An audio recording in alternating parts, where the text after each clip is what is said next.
Arratsaldeon eta izan ongi etorri. Emakunderen izenean eskerrak eman nahi dizkizuet, gurekin bat egin duzuelako, garbira pasatzeko oharrak izenburua duen gogoeta ziklo honetako bigarren saioan.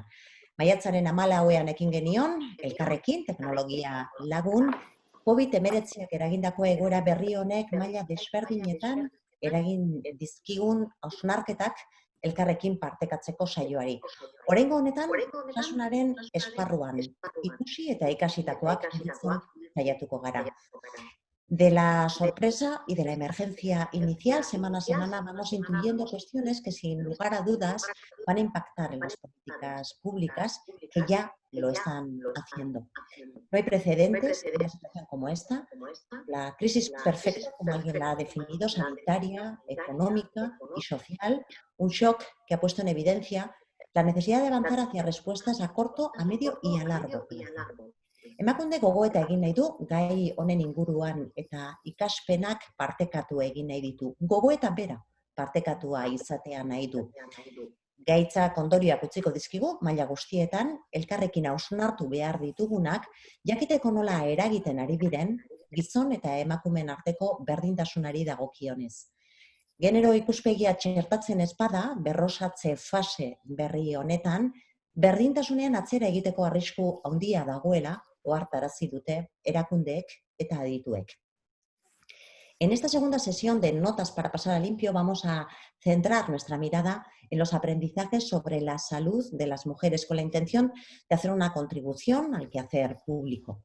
La crisis del COVID-19 va a modificar las agendas y prioridades políticas y sociales y todas las políticas públicas deben reorientarse para dar respuesta a estas prioridades con perspectiva de género, porque sin ella el riesgo de involución puede ser alto.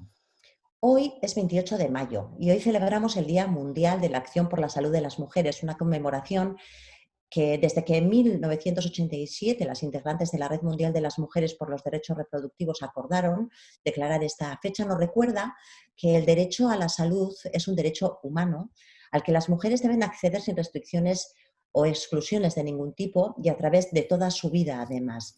Este año, el Día Mundial de la Salud de las Mujeres, esta celebración tiene una lectura especialmente importante. Reivindicamos la salud como derecho en medio de una pandemia mundial y con evidencias diarias de que las desigualdades siguen todavía muy presentes y que las arrastramos también en este campo.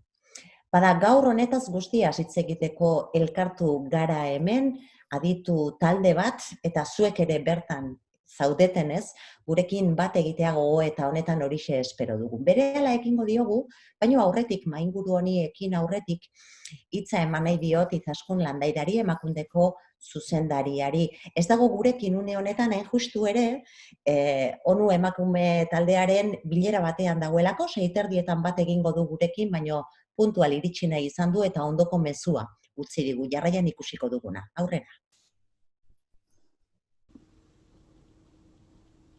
Arratsaldeon, ongi etorriak garbira pasatzeko harrak izenburuko hausnarketarako espazio honetara.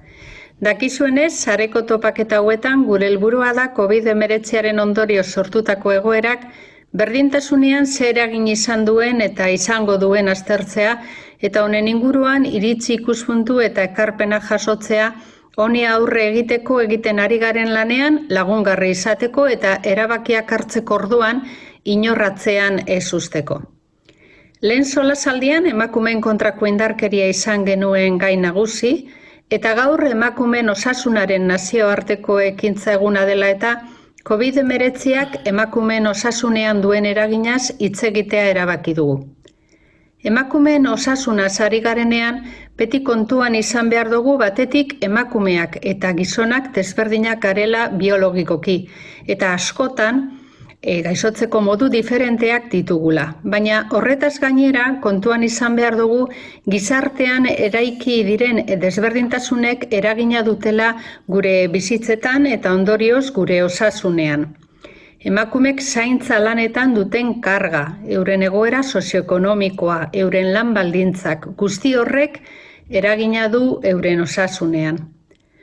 Honi gainera, gehitu behar zaio gure gizartean emakumeek funtsezko zeregina betetzen dutela osasuna zaintzeari dagokionez, bai arlo pribatuan eta bai publikoan, osasun langileen artean gehiengoak emakumezkoak izanik. Eta hau oso garbi ikusi dugu COVID-19 krisi honetan.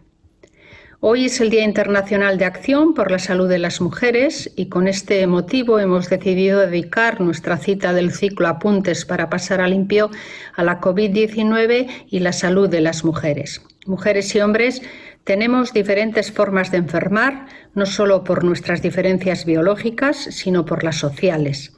Las desigualdades construidas socialmente también nos afectan de forma diferente en nuestras vidas y, en consecuencia, en nuestra salud. La salud de las mujeres se ve afectada por una serie de determinantes socioeconómicos y de trabajo, tales como la carga de una desigual distribución de trabajo del cuidado de personas y del hogar, mayor porcentaje de núcleos familiares monoparentales cuya titular es mujer, por lo general niveles de renta inferiores, remuneraciones más bajas, mayor desempleo, niveles más elevados de exclusión social, y es obligado tener en cuenta todos estos factores cuando se interviene en salud, porque esas desigualdades repercuten directamente en la salud de las mujeres e inciden de forma relevante en las diferentes formas de vivir y enfermar de mujeres y hombres. Además, no podemos olvidar, y en esta crisis lo hemos visto muy claro, que las mujeres desempeñan un papel fundamental en el mantenimiento de la salud, tanto en el ámbito privado, en sus familias, como en el público. El personal sanitario está representado en un 70% por mujeres en todo el mundo y en más de un 80% en el caso del personal de enfermería. Las mujeres han estado en primera línea en el ámbito sanitario durante esta crisis y, sin duda, eso también ha tenido consecuencias en su salud. De todo ello hablaremos en la sesión de hoy. Por ello, sin más dilación, quiero pasar a agradecer a Maya Bacigalupe de la ERA, a María del Mar García Calvente y a Marga Sáenz Herrero su participación hoy en esta charla. También a Pilar Calzada, que nos ayuda como siempre a moderarla. Gracias, por supuesto, a todas las personas que nos estáis siguiendo en directo, a las que nos veréis a través de la grabación de este evento y a todas las que lo habéis hecho posible. Eskerrik asko. Eskerrik asko Izaskun Landaidadik, gero ere, esan ahal izango diogu, bere alaxe bat egingo du gurekin, bilera hori amaitutakoan, eta gero ere, bukaeran bere gogoetatxoa eskatzeko aprobetxatuko ditut azken minutuak. Bueno, hemos intentado tasar muy bien el tiempo que tenemos disponible. Esto siempre sabéis que es prácticamente un ejercicio de magia, que esto funcione así, vamos a intentarlo. Calculamos terminar a las 8 menos cuarto. Hemos pensado que 1 hora y 45 minutos debería ser el espacio cómodo para que podamos conversar y aportar. Enseguida voy a presentaros a las personas expertas que nos van a ayudar a que esto sea así, pero también quiero recordaros que os invitamos a que nos hagáis llegar vuestras preguntas, vuestras aportaciones, y os pido que toméis nota del número de teléfono, que podéis utilizarlo para enviarnos tanto WhatsApp como Telegram, y que lo tenéis, si no me equivoco, en la parte de abajo de vuestro visor en YouTube. El número de teléfono es el 600-771512. Tanto WhatsApp como Telegram, para que podamos, por un lado, trasladar a las ponentes las preguntas, las cuestiones que queréis plantear, y también para que nos hagáis llegar vuestras propias notas, que como el resto vamos a pasar a limpio. Vamos a ir tomando nota de todo lo que ocurre, y también vamos a ir tomando nota visual de todo lo que ocurre. Para ello, también tenemos con todas nosotras a Miriam Artola, que va a estar muy atenta, recogiendo todo lo que ocurre. Ahora, de momento, solamente estamos viendo cómo va su trabajo. Miri, arratsaldeon. Eskerrik asko, Miri, berak egingo digu gertatzen den guztiaren halako laburpen akta bisuala, eta bere hizkuntz honen bitartez ere jaso ahal izango dugu guztia. Y ya que hablamos de diferentes lenguas, también estamos conversando a través de la lengua de signos, lo veis en vuestra pantalla. Eskerrik asko a Sheila y a Initze de Arabako Gorrak por acompañarnos también en esto. Vamos, por lo tanto, si os parece, a presentaros a las expertas que van a compartir con todos nosotros y nosotras esta mesa. En primer lugar, Amaia Batigalupe de la ERA. Amaia, Arratsaldeon. Kaixo, Arratsaldeon. Muchísimas gracias, Amaia, por estar con nosotras hoy. Amaia forma parte del Grupo de Investigación de Determinantes Sociales de la Salud y Cambio Demográfico de la Universidad del País Vasco y vamos a profundizar con ella en esa visión, en la de los determinantes sociales de la salud y las desigualdades de género. En este caso, vamos a ponerle un apellido más en tiempos de pandemia. Muchísimas gracias, lo dicho, Amaia. También está con nosotras María del Mar García Calvente. María del Mar, muy buenas tardes. Hola, buenas tardes. Ella es profesora de Género y Salud en la Escuela Andaluza de Salud Pública, es médica especialista en salud pública, experta en género, en cuidados y en salud. Y diría que es una voz especialmente relevante para entender cómo está afectando esta crisis de cuidados y cómo está afectando a la salud de las mujeres. Ahí es nada, María del Mar. Muchísimas gracias por acompañarnos también hoy. Y en tercer lugar, está también con nosotras Marga Sáenz Herrero. Marga, estás por ahí, ¿verdad? Sí, aquí estoy. Kaixo, Arratsaldeon. Arratsaldeon.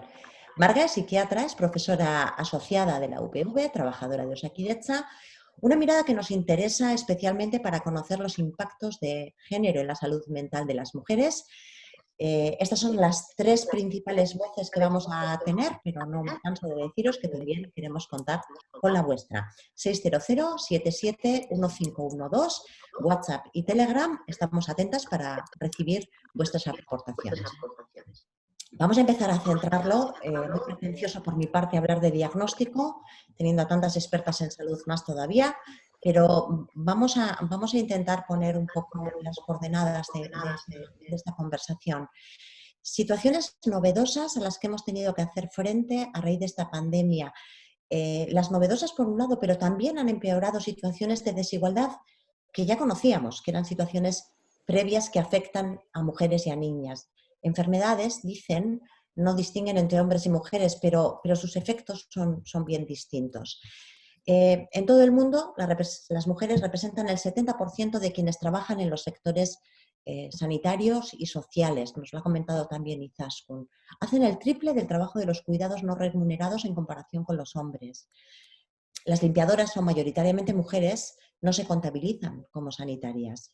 Las cuidadoras representan hasta el 90% frente a varones. Las evidencias son tantas que a veces damos por hecho, damos por supuesto que el enfoque de género ya está inserto en nuestra capacidad de respuesta. Y lamentablemente vemos también que no es así. El director general de la OMS, y hablaba en este caso ya de la pandemia, decía, fijarse únicamente en el número de casos y en el número de países afectados no permite ver el cuadro completo. Y vamos a intentar completar esta fotografía. Sobrecarga del trabajo sanitario, de los servicios esenciales, que recae sobre todo sobre las mujeres. El cuidado es un bien central, también asumido de forma muy mayoritaria por las mujeres. Trabajo doméstico, cuidado de personas dependientes, remunerado, no remunerado, a lo que debemos sumar además que muchas mujeres han tenido que renunciar al empleo remunerado por tener que hacer frente a las tareas del cuidado al encontrarse, por ejemplo, los centros escolares cerrados. Que además esos empleos ya eran previamente muy precarios, porque principalmente la precariedad tiene cara de mujer. A esto vamos a sumar otros factores. En la primera edición de esta charla hablamos sobre todo de la violencia, de las violencias contra las mujeres, que lo recorre todo. Bueno, pues con todo este panorama os voy a pedir una primera ronda de intervenciones para las tres con una pregunta que es básica, que es la que nos trae a esta mesa. ¿Qué implica incorporar la perspectiva de género tanto en la gestión de la pandemia causada por el COVID-19 como en este periodo de recuperación? Y por empezar por algún lugar, Amaia, si te parece, te pido que arranques tú. ¿Qué supone, en positivo y en negativo, qué supone incorporar la mirada de género y qué supone no hacerlo? Bueno, antes que nada, eskerrik asko a las organizadoras por la invitación, que es un gusto coincidir, aunque sea virtualmente, con Marga y con Marimar. y bueno, que me parece que este tipo de espacios la verdad es que son necesarios para poner en común probablemente sensaciones, hipótesis e ideas todavía no cerradas sobre un ámbito como es el género y la salud, que creo que en tiempos de coronavirus y de COVID, como decía Pilar, pues se recrudecen, ¿no? Entonces, un poco yendo a la pregunta que hacías, ¿no? ¿Por qué es necesaria la perspectiva de género en tiempos de COVID? Pues justamente es necesario, si echamos un poco para atrás, porque el género, en términos más generales, es una variable, pero es también un sistema ideológico y conceptual necesario para entender por qué la salud de hombres y mujeres es desigual y por qué, por tanto, en tiempos excepcionales de una epidemia como la que hemos vivido y estamos viviendo, también lo es.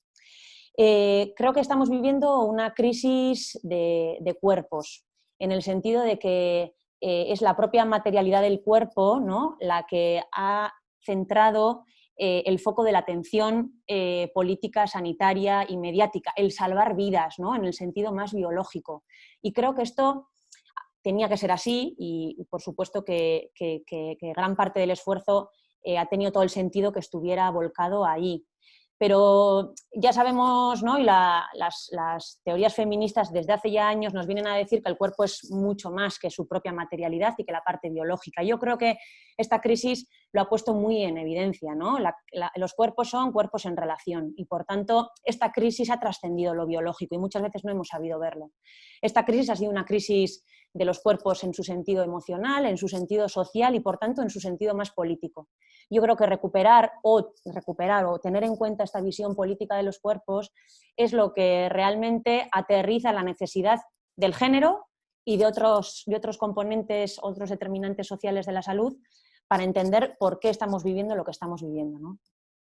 Izaskun decía, la directora de Emakunde decía que efectivamente la salud de hombres y mujeres es desigual, ¿no? Y es verdad que yo creo que es importante tener en cuenta que más allá de las diferencias biológicas, que parece ser que quizás también tengan, y que luego quizás en la siguiente parte del análisis podamos hablar algo de ello, ¿no?, tienen también, parece ser, cierta influencia a la hora de entender, por ejemplo, las tasas de contagio, cómo cuerpos de hombres y mujeres reaccionamos biológicamente de manera diferente a los virus en términos generales, pero lo que está claro es que luego hay un gran componente social, de cuestiones de tipo social que se tienen que tener muy en cuenta, que tienen que ver tanto con cómo el sistema heteropatriarcal distribuye espacios, distribuye expectativas, derechos y por tanto construye identidades y la masculinidad hegemónica y la feminidad hegemónica y cómo todo eso también luego, si tenemos tiempo, hablaremos de cómo influye en todo este tema, pero es que luego también es cierto que los sistemas de salud,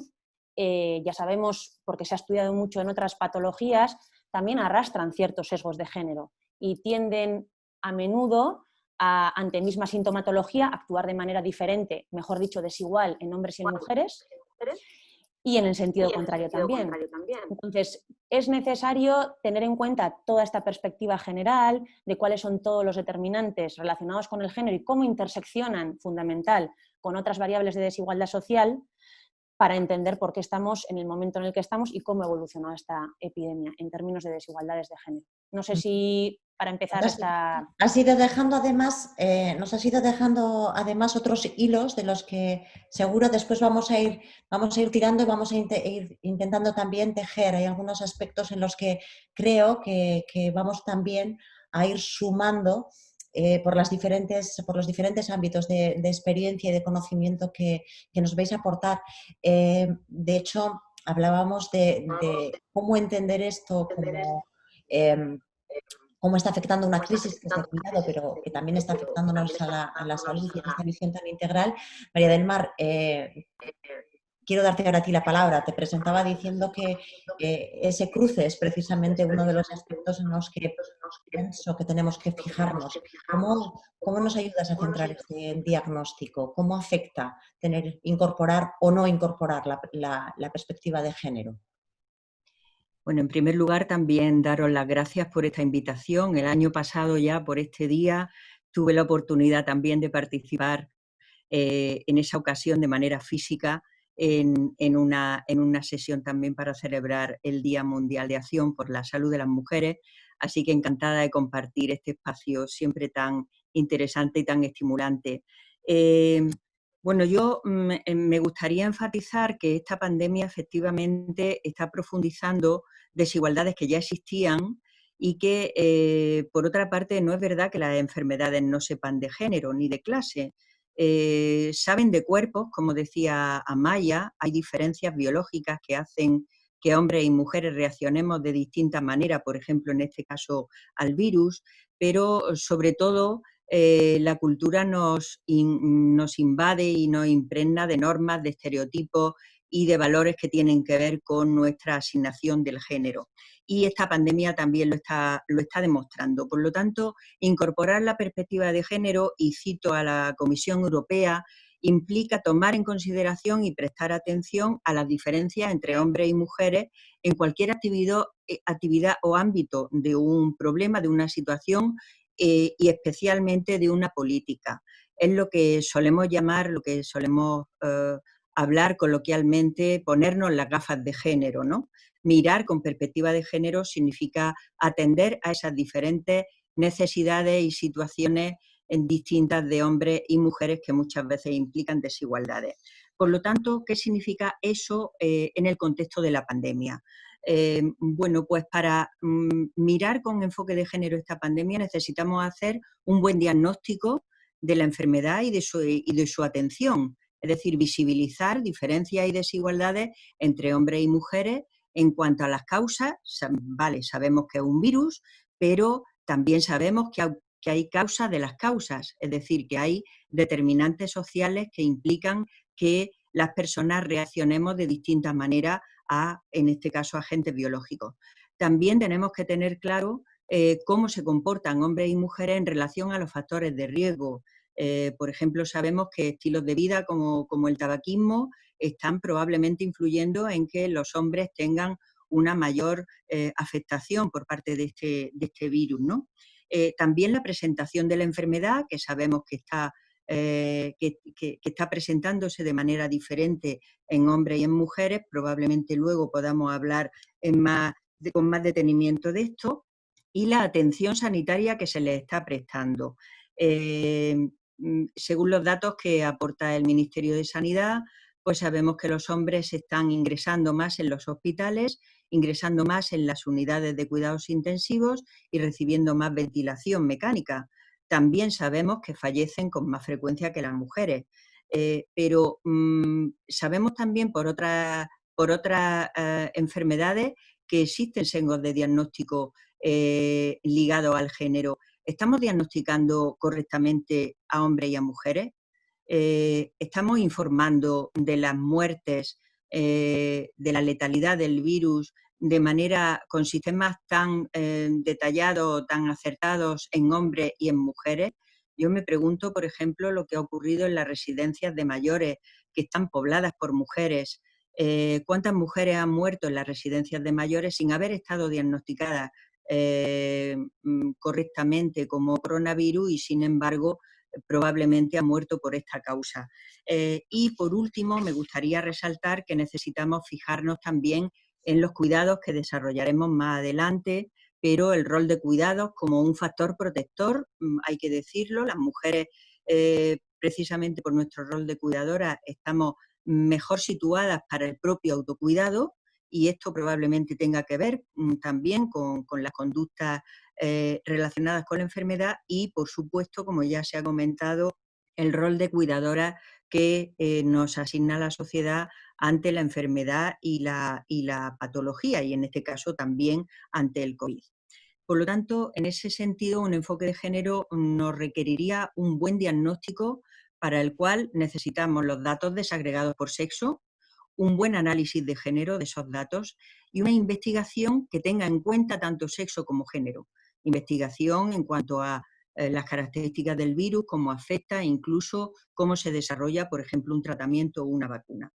En segundo lugar, si no me paso de tiempo, me gustaría también comentar que un enfoque de género apropiado necesita un buen análisis del impacto diferencial que van a tener o que tienen sobre hombres y mujeres las medidas que se están abordando para limitar la pandemia. Necesitamos, por tanto, evaluaciones de impacto de género previas a las medidas, durante esas medidas y, por supuesto, evaluaciones posteriores de qué es lo que ha pasado. Voy a poner algún ejemplo relacionado con una medida como la mascarilla, ¿no? Están empezando a salir estudios que muestran que los hombres, precisamente por esa masculinidad hegemónica, valoran de manera diferente los riesgos y se ponen menos las mascarillas. Incluso se ha acuñado en inglés el término de masculinities, ¿no? Con el mask con K, un poco simulando el max de mascarilla, ¿no? O, por ejemplo, medidas como el confinamiento, que luego podremos abundar un poquito más en qué ha supuesto el confinamiento para las mujeres y qué está suponiendo. Todos a casa, pero ¿qué casa? ¿Quién cuida ahí? ¿Quién cuida la casa? ¿Quién hace las tareas domésticas? ¿Quién mantiene la higiene, que son medidas absolutamente cruciales para detener la pandemia, ¿no? O el cierre de establecimientos públicos como las escuelas, como los centros de día, como otras instituciones de cuidado, o el aislamiento de enfermos y de contactos. ¿Dónde se va a producir el aislamiento? En los hogares. ¿Y quién está en los hogares? ¿Quién va a mantener esas medidas de aislamiento? ¿Quién va a atender a los enfermos cuando estén en los hogares y requieran cuidado? Y en tercer lugar, necesitamos una buena evaluación del impacto diferencial del día de después. Las medidas que se están tomando y que se van a seguir tomando para afrontar la crisis derivada de esta crisis sanitaria, de esta pandemia, que, como se ha comentado antes, va a ser una crisis muy global, una crisis económica, una crisis social, una crisis incluso de valores, y quiero resaltar esto. Nos tiene que enseñar a que para fortalecer los servicios públicos, para abordar una reconstrucción económica, para recuperar el empleo, para rediseñar y fortalecer un sistema de cuidado, hace falta tener en cuenta el enfoque de género. Y nada de esto se puede hacer sin tener en cuenta las voces de las mujeres. Por lo tanto, las mujeres tenemos que estar ahí, en puestos de decisión y de poder, también en la gestión de la pandemia y de las medidas de después.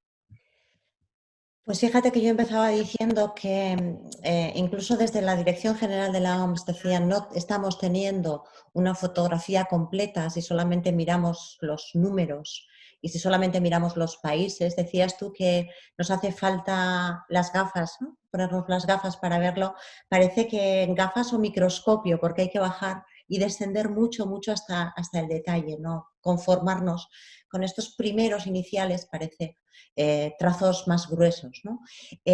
Toda esta lectura quiero completarla, Marga, Sáenz, ahora contigo, porque claro, los impactos de la salud, como también nos decía Amaya, pensemos en la salud como eso global, no exclusivamente material, desde la visión de la salud mental, esta lectura, esta perspectiva de género, ¿qué implica y qué no implica? ¿Qué nos aporta y qué nos niega si no la aplicamos, especialmente en este contexto de pandemia? Marga.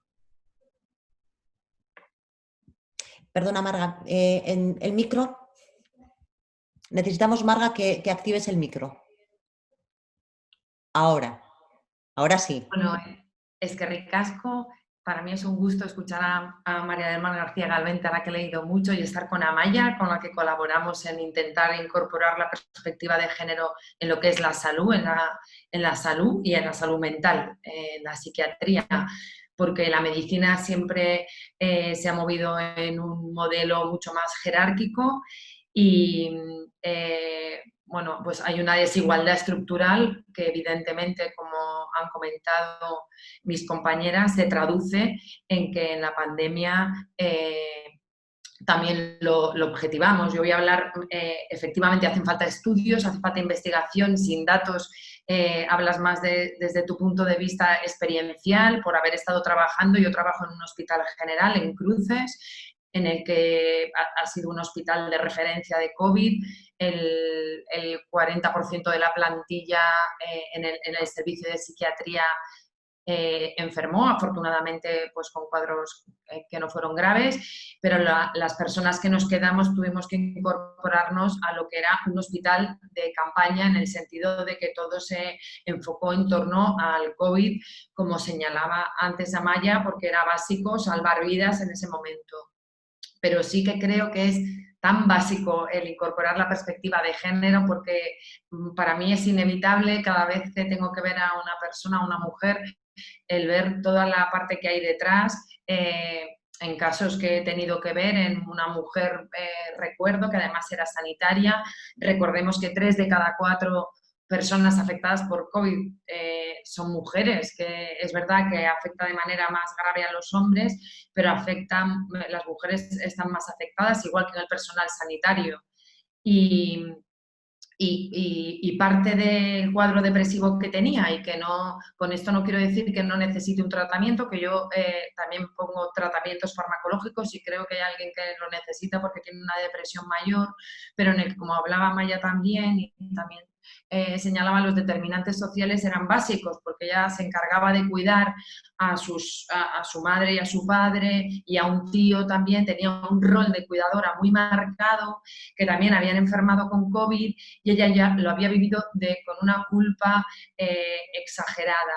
Y parte de eso tiene que ver cómo las mujeres internalizamos el cuidado de los otros en nuestra identidad y en nuestro ser en el mundo, porque somos seres relacionales, no podemos ser de otra manera, no somos cuerpos relacionales. Y del mismo modo también quería ver que, aparte de las pacientes afectadas por COVID, que ha habido, bueno, como sabéis, una pandemia que ha afectado a muchísima gente y con muchísimas personas fallecidas. La primera sanitaria fallecida fue una enfermera, una mujer aquí, es enfermera de Galdácano.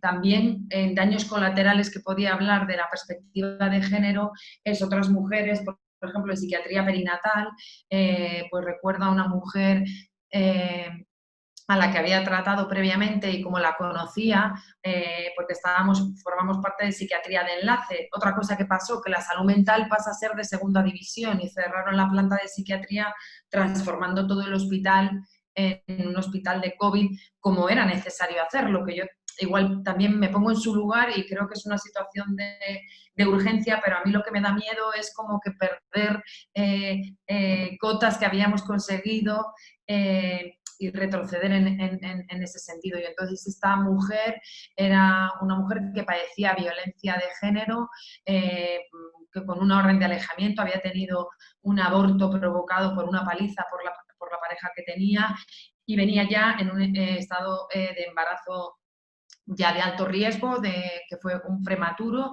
y que como me conocía, me lo contó, ella trabajaba de interna en una casa, y claro, al trabajar de interna te echan, no tienes derecho al paro, y se tenía que ir a casa del maltratador. Entonces fue una situación en la que ella ya le dieron de alta, pero como era un prematuro, aunque ya no era paciente mía, yo la seguía llamando y moviendo a través de Diputación, y también llamé a Emakunde, pero a lo que voy es que es tan necesaria la perspectiva de género, que no puede ser una cosa que sea algo individual y personal, sino que debiera estar en las escuelas, desde primaria, desde luego en las facultades de medicina, y que no podemos estar, ¿no?, mientras sociología avanza al posmodernismo, nosotros seguimos en el pleistoceno en ese sentido.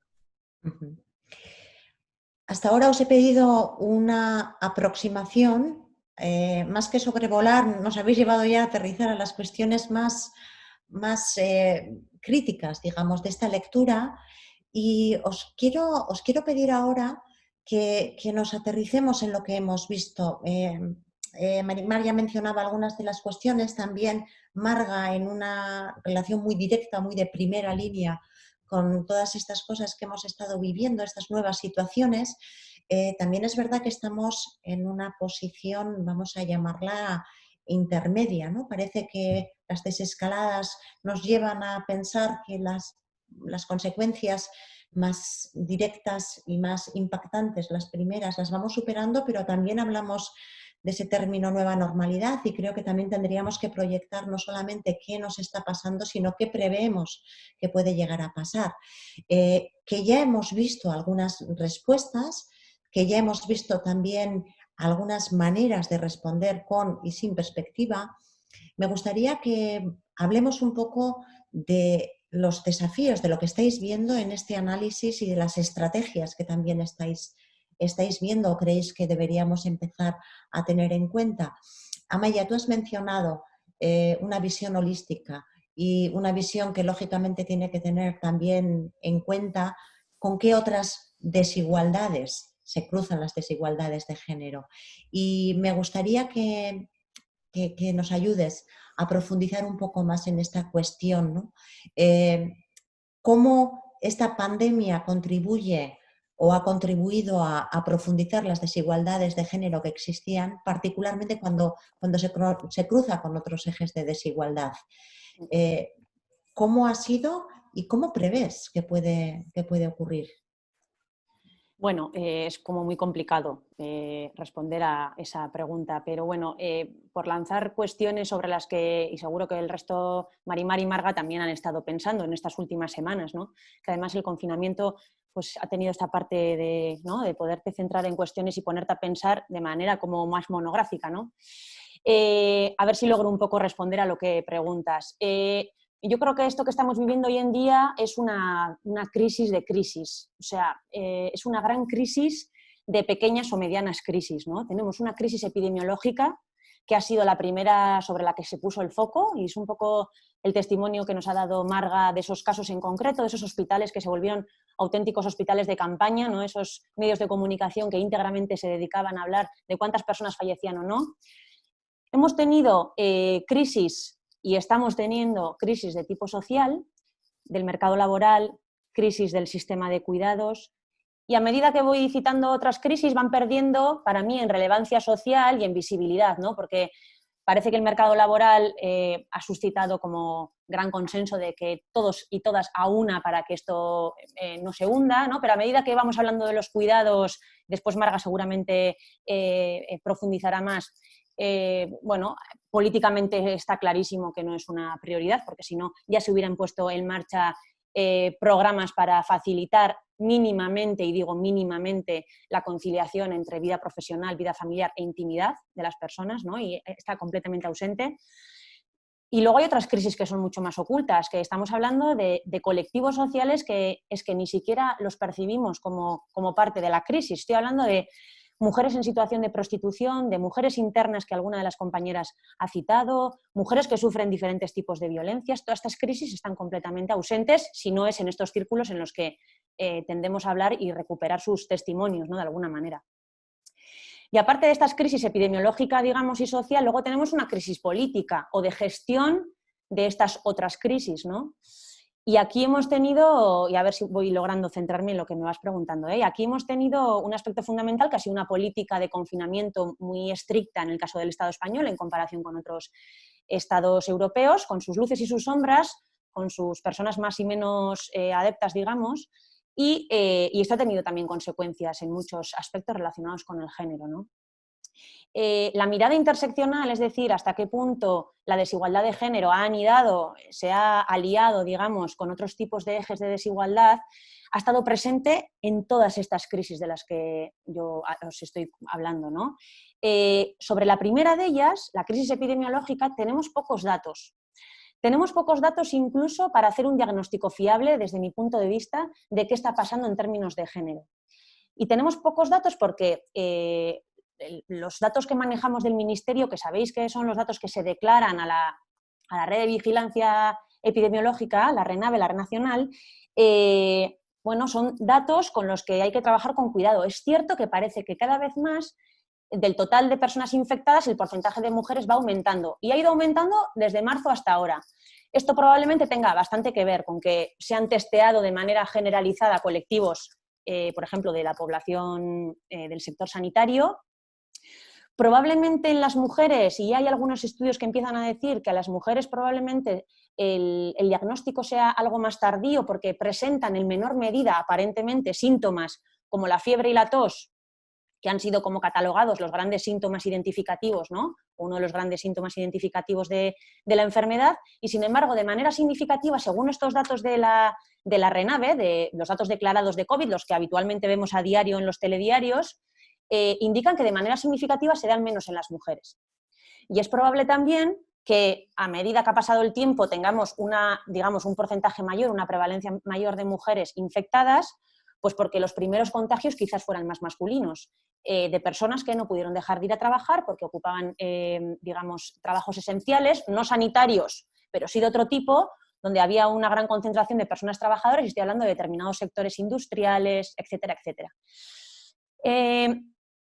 Sin embargo, digo que no es fácil hacer una lectura en términos de género muy clara, porque si consultamos otra de las grandes fuentes de datos que ahora tenemos, que es el estudio de serología, es decir, ese estudio que se ha publicado más o menos recientemente para saber qué porcentaje de la población en el Estado español ha hecho anticuerpos, y que nos da también una imagen de cuál es la prevalencia de la enfermedad, pues curiosamente no marca ninguna diferencia entre hombres y mujeres. La prevalencia, digamos, de anticuerpos por COVID es del 5%, exactamente igual en hombres y en mujeres.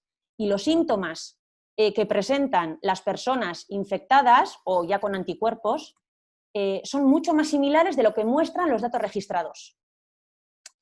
Con lo cual hay que andar un poco con cuidado.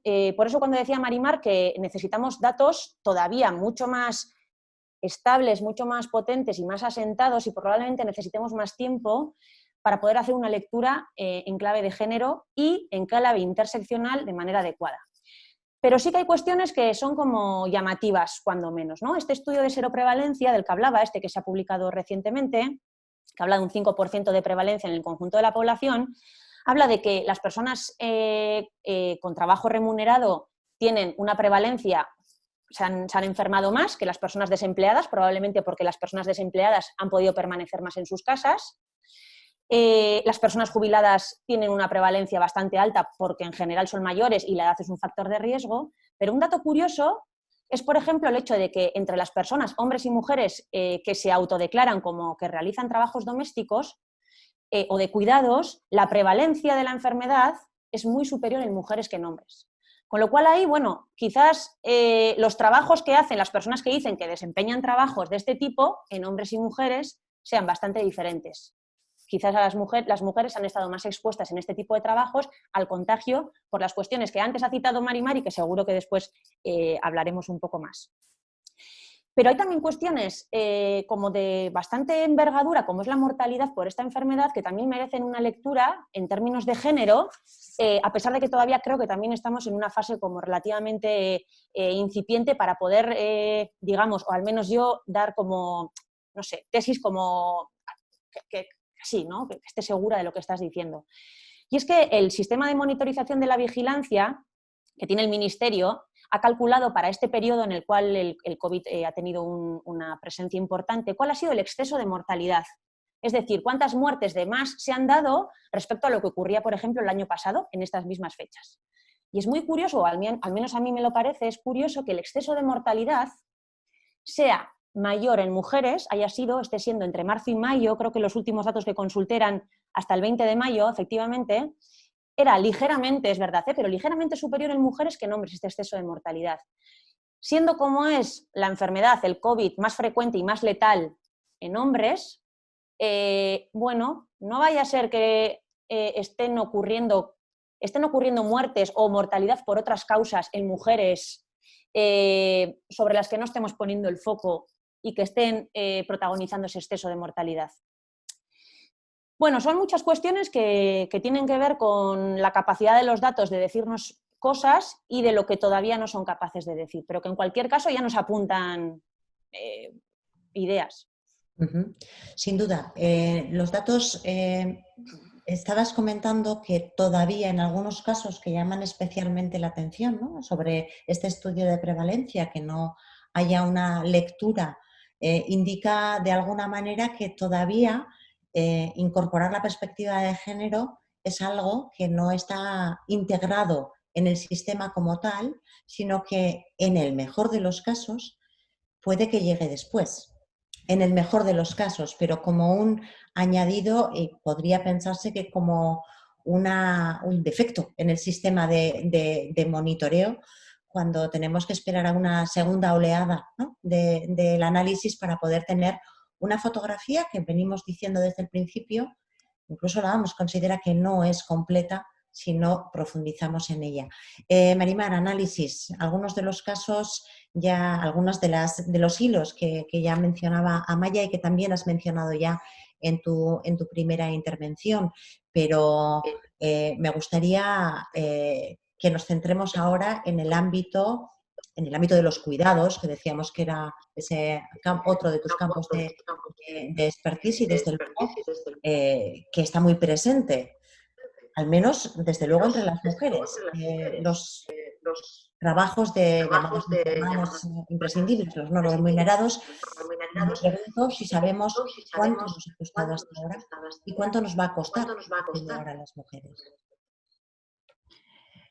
Bueno, realmente no lo sabemos y no lo sabemos porque efectivamente esas gafas que decíamos no se están poniendo en todos los casos. A mí me parece que los datos que reporta el Ministerio están desagregados por sexo, es un avance y parece mentira que sea esto un avance, pero es así. Pero efectivamente para hacer un análisis de género no solamente hacen falta datos desagregados por sexo, sino también una interpretación desde el punto de vista del análisis de género, ¿no? Y en relación con los cuidados, a mí me resulta como muy paradójico. Por un lado, se está repitiendo hasta la saciedad que esta crisis ha puesto los cuidados en el centro.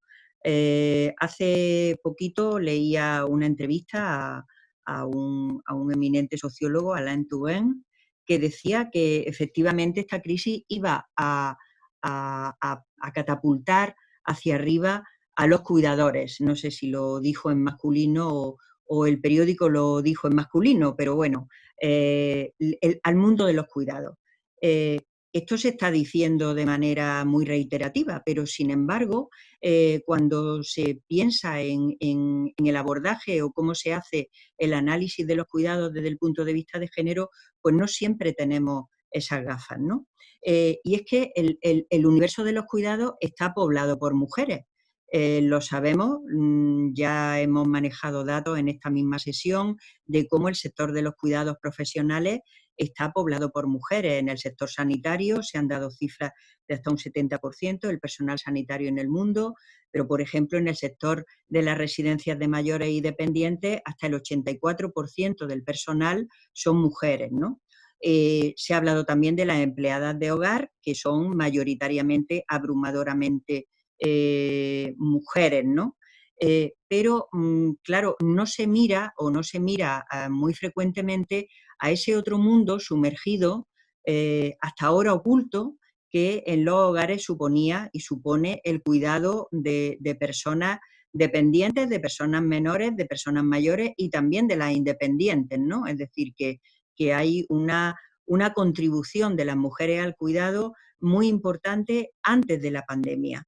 Pero es que, ¿qué está pasando durante la pandemia? Pues hombre, que esas funciones que ya asumíamos las mujeres como parte de nuestro rol de género de cuidadoras cuando existe una situación de dependencia o incluso de enfermedad, pues se están agudizando.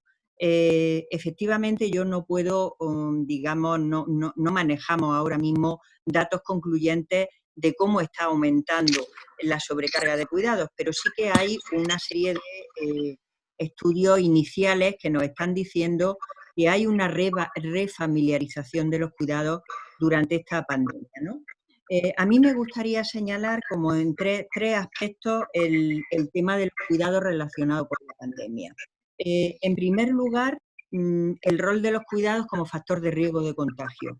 Ya lo hemos dicho, pero bueno, me interesaría resaltar que no solamente las mujeres asumimos con más frecuencia los cuidados, sino que los hacemos durante más tiempo, con más intensidad y asumimos, como comentaba Amaya, tareas de cuidado personal con mucha más frecuencia que los hombres. Es decir, hombres y mujeres cuidamos de diferente manera. Y eso puede explicar en parte esa discrepancia en los datos que comentaba antes Amaya, ¿no?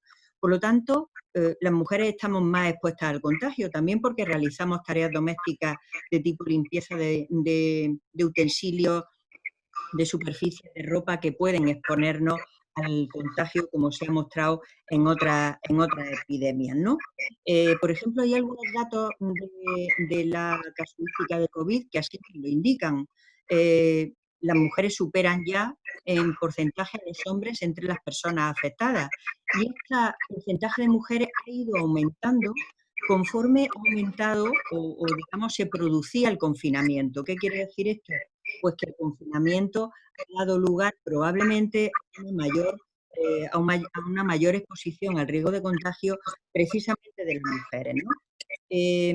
Los datos del Ministerio lo que nos dicen es que el número de casos diagnosticados entre las mujeres que han tenido un contacto directo con casos de COVID sospechosos o confirmados, con personas con infecciones respiratorias agudas, que son profesionales sanitarias o que han acudido a centros sanitarios, esta es la fuente de contagio más frecuente en las mujeres que en los hombres. Por lo tanto, este rol de cuidado está siendo ahí muy importante, ¿no? El otro segundo aspecto que me gustaría resaltar del tema de los cuidados en relación a la pandemia es su papel como recurso esencial para la atención de salud durante la pandemia. Y no solamente para las personas afectadas que no han sido hospitalizadas y que han permanecido en su domicilio, que son muchas, muchísimas, sino precisamente porque el aislamiento o el confinamiento, mejor dicho, lo que ha hecho ha sido que otros servicios de salud, otra consulta a los servicios de salud, otra atención a la salud que habitualmente utilizábamos los servicios sanitarios para ella, pues bueno, ya la ha comentado Marga, la gente no ha acudido a esa atención, por un lado, y por otro lado, esas enfermedades crónicas a veces se han agravado precisamente por no recibir atención sanitaria en los servicios de salud, en centros de salud, en hospitales. ¿Y quién ha atendido esas necesidades de salud mientras los servicios sanitarios estaban ocupados, súper ocupados, atendiendo la emergencia de la atención a los enfermos y a las personas afectadas de COVID? ¿Quién los ha atendido? Pues seguramente los ha atendido en el ámbito del hogar las mujeres que son las que asumen el rol de cuidadora. En esto también hay que resaltar que las medidas de confinamiento, como hemos comentado antes, han dado lugar a una refamiliarización de los cuidados. Ya existía este familismo en la atención a las personas menores, mayores, dependientes, pero este confinamiento lo ha agudizado. ¿Por qué? Pues porque se han suprimido, se han eliminado y se ha dificultado el acceso a los recursos habituales que tenemos para compartir ese cuidado, a los servicios públicos de cuidado. Por lo tanto, estos servicios que se han revelado como esenciales efectivamente cuando hemos visto que se han perdido, pues lógicamente han desplazado la atención a esas personas que habitualmente lo necesitan todavía más hacia el ámbito del hogar. A mí también me viene a la cabeza la situación de personas mayores que anteriormente son habitualmente autónomas, pero que en esta situación no han podido, por ejemplo, acudir a la compra o a los servicios médicos para recoger medicamentos. Incluso el cuidado afectivo a distancia a través de las tecnologías también lo han provisto las familias y en ellas las mujeres. Por lo tanto, los cuidados han sido un elemento, un recurso esencial durante el confinamiento, ¿no? Y no me gustaría terminar esta parte de la intervención sin mencionar el tema del teletrabajo, ¿no? El teletrabajo ha sido un recurso muy importante de conciliación y muy importante de confinamiento. De hecho, se nos ha prometido que el teletrabajo viene para quedarse, ¿no? Y en este sentido yo creo que tenemos que hacer una reflexión de si viene para quedarse, que probablemente es así, habrá que ver en qué condiciones. ¿Quién asume el doble papel, la doble tarea de teletrabajar cuando a la vez se está cuidando y se está atendiendo a las tareas domésticas que habitualmente atendemos las mujeres? Esta mayor sobrecarga de cuidados sobre las mujeres va a tener consecuencias, pues seguramente en la salud. Ya sabemos que el rol de cuidado tiene consecuencias en la salud física, en la salud mental, sin olvidar el riesgo de doble presencia que ha tenido el cuidado en las mujeres que compaginaban las labores profesionales de cuidado, por ejemplo, el personal sanitario, las mujeres sanitarias, con el cuidado en sus propias familias, ¿no? Y va a tener también probablemente consecuencias para la igualdad y la equidad de género. Sabemos que las crisis son tiempos difíciles para la igualdad y la equidad de género.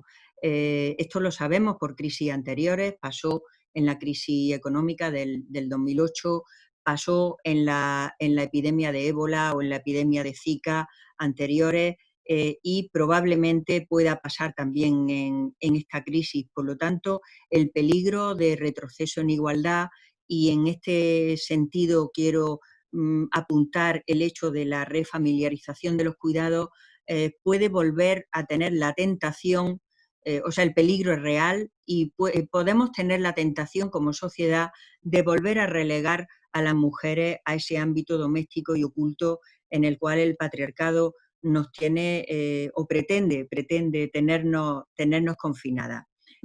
Así que cuidado, porque el peligro de retroceso es real.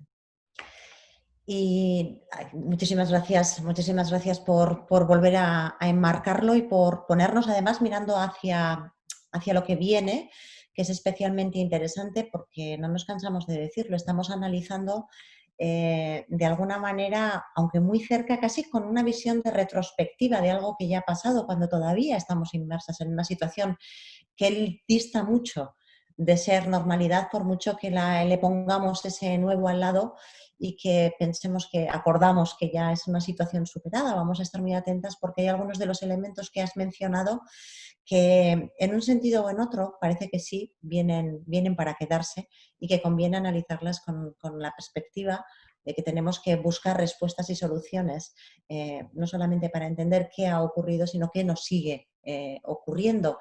Marga, también que nos sigue ocurriendo, lo has mencionado en tu primera intervención, con esa mirada, con esas gafas de género, en las que también en la salud mental, nos lo recordaba la OMS, no hay salud física si no hay una salud mental. Estamos hablando continuamente de tener una visión integral y holística, pero ¿cuáles crees que están siendo en este momento los efectos derivados del confinamiento a las personas en general desde el punto de vista de la salud mental? Y sobre todo nos interesa mucho que nos hables de las diferencias de género que ya habéis podido detectar.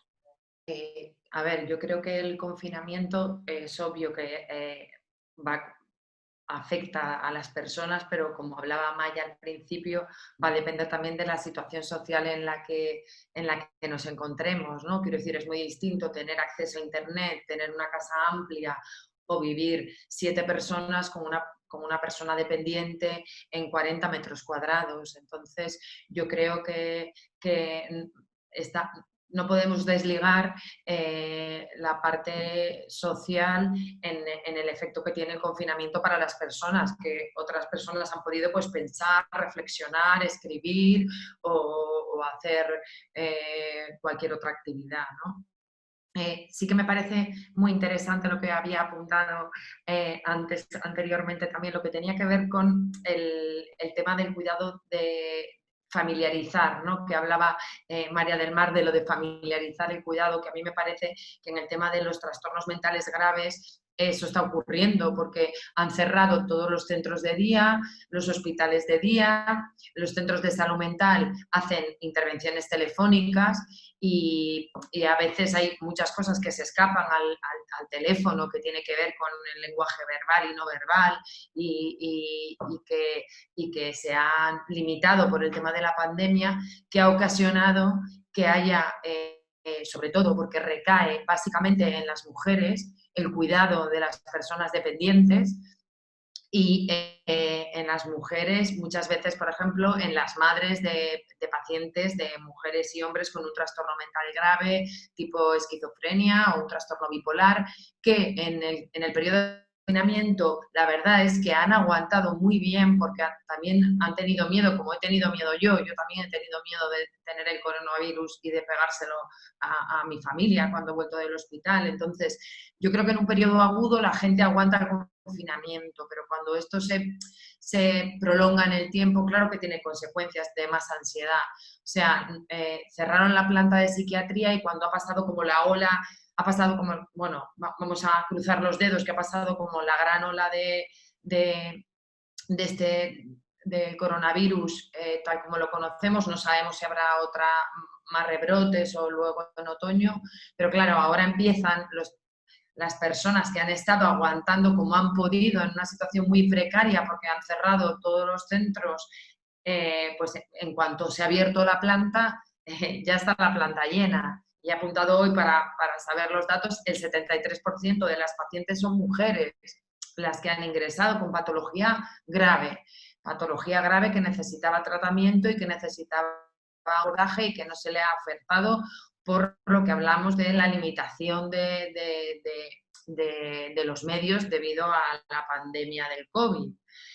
Pero sí que me parece que es muy importante porque si tenemos otros modelos como los suecos, ha habido distintos modelos de confinamiento, pero en Suecia, por ejemplo, no se les ha ocurrido cerrar las escuelas de primaria para que las criaturas pudieran estar incluso 24 horas dependiendo de las necesidades de las madres y los padres. Entonces yo creo que sí que hace falta una perspectiva de género y cuando decimos poner el cuidado en el centro, que me parece muy bien, igual que la ley de dependencia, es dotarlo económicamente y de políticas que favorezcan que el cuidado no dependa de las familias versus mujeres, porque son donde recae el cuidado de las personas dependientes, con las que además tienen un vínculo emocional, con la cual se genera más conflicto y más nivel de estrés, en el nivel de confinamiento a corto plazo. También creo que va a haber consecuencias a medio y largo plazo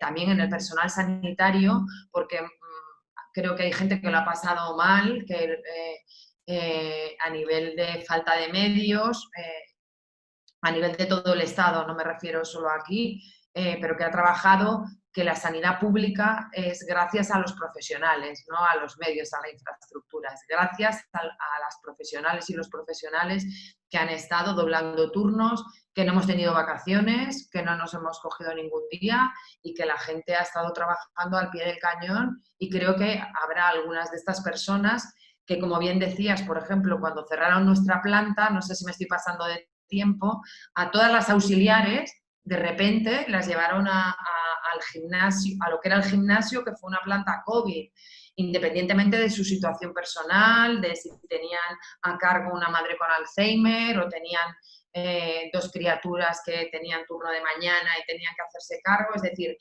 que la perspectiva de género es una necesidad no cubierta y creo que los logros que hemos tenido no podemos dejar que la desigualdad estructural porque vuelva otra vez a ocupar el espacio de lo que habíamos conseguido.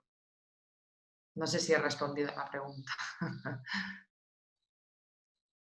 Sí, comentabas, lo has mencionado, ¿verdad, Marimar? Que estábamos en que cabe la posibilidad, que hay que estar muy atentas porque cabe la posibilidad de involucionar, ¿no? Y que todos los pasos que se hayan ido dando no los demos por consolidados, porque las crisis suelen ser unos momentos en los que las prioridades, como también comentabas, Amaya, se reordenan y se reordenan en función de quien las asume y quien las va dictando, ¿no? Está quien construye quien está, ¿no? Una vez más también en esto. Vamos a mirar, si os parece, hacia los retos, porque ya empiezan a llegar cuestiones que nos quiere trasladar también la audiencia. Recuerdo el número de teléfono por si alguien se nos ha sumado ahora, el 600-771512. Lo tenéis más sencillo en el footer, en el pie de esta emisión. Vamos a avanzar hacia esos retos, apoyándonos en los aprendizajes, lógicamente, de este tiempo, en lo que hemos aprendido y en lo que nos damos cuenta que necesitamos seguir investigando. Una pregunta, o si queréis un pie de conversación para que ya vosotras intervengáis. Me gustaría que vayáis aportándonos algunas experiencias que creéis que tenemos que tener en cuenta, que se pueden apoyar, que se pueden rescatar, que se pueden desarrollar más, elementos que os hayan llamado la atención en toda esta situación, sobre los que creéis que deberíamos hacer palanca en una siguiente fase. Como queráis, el orden, si quieres, Amaya, como has ido abriendo las rondas de conversación, empezamos contigo y luego vosotras ya vais tomando la palabra, si os parece. Vale, como queráis. Creo que relacionado con esto que comentas, Pilar, era algo que quería comentar, que no se me quedara en el tintero, porque estaba relacionado también con lo anterior. Y es que yo creo que una mirada de género no se trata solo, necesariamente, como mínimo eso, pero no solo se trata de ver qué pasa a hombres y a mujeres, ¿no? Y además, desde una visión, esto que digo, de hombres y mujeres binaria, un tanto simple, ¿no? Pero no vamos ahora a entrar en cuestiones un poco complejas en este sentido, que ya es bastante complejo tener datos y poder hacer análisis y diagnósticos adecuados para hombres y mujeres. Pero para mí, si algo nos ha enseñado el feminismo, es que es esa práctica y esa teoría política que trata de entender para poder subvertir todas las formas de opresión, digamos, ¿no? Que interactúan, todas las fuentes de desigualdad que hacen que no solo tengamos que hablar de mujeres, sino de mujeres de clase baja, por ejemplo, o de mujeres racializadas o mujeres de determinados colectivos que probablemente estén sufriendo de manera especial. Yo creo que esto es evidente y lo hemos ido medio comentando entre todas, ¿no? Pero es que es cierto que esta unión que hay entre género y clase, por decirlo de manera sencilla, es como que va emergiendo en cada cuestión que vamos intentando analizar en todo este tema de la pandemia, ¿no? Y una cuestión muy destacable que se relaciona con lo que han hablado las compañeras del confinamiento, porque yo creo que ha sido una cosa muy central en toda esta pandemia. Realizamos desde nuestro grupo de investigación una encuesta para ver hasta qué punto los niños y niñas estaban sufriendo especialmente en época de confinamiento y preguntamos a padres y madres cómo percibían su salud, si percibían que había empeorado y si además percibían si su salud física y mental había empeorado y cómo preveían, y esto se une con lo que comentabas tú ahora, Pilar, cómo preveían que iba a seguir estando deteriorada en el tiempo. Bueno, pues según los datos que extraímos, de manera para mí muy interesante y de manera como muy clara, ¿no? El impacto del confinamiento en la salud tanto física, pero sobre todo mental, de madres con criaturas de entre 3 y 12 años era significativamente peor que la de padres con ese mismo rango de edades en sus criaturas. Y además las mujeres percibían que el efecto en su salud mental se iba a alargar durante más tiempo y iba a perdurar a medio y largo plazo. Alrededor de la mitad de las mujeres opinaban que podía perdurar este efecto negativo del confinamiento sobre su salud emocional a medio y largo plazo. Si esto además lo juntamos con clase, lo analizamos en términos de clase, que aún no lo hemos hecho, pero estoy completamente segura de que efectivamente aquellas mujeres que han estado confinadas en hogares con determinadas características y que además pertenecen a clases sociales más desfavorecidas, hayan percibido un empeoramiento, un deterioro de su salud física y mental en mayor medida, ¿no? Otros ejemplos que yo creo que son esas pequeñas palancas de las que hablas, ¿no? Cuando hablamos de teletrabajo, y antes Marga lo citaba, ¿no? Claro, hablamos de teletrabajo y sus capacidades para poder vehiculizar un poco la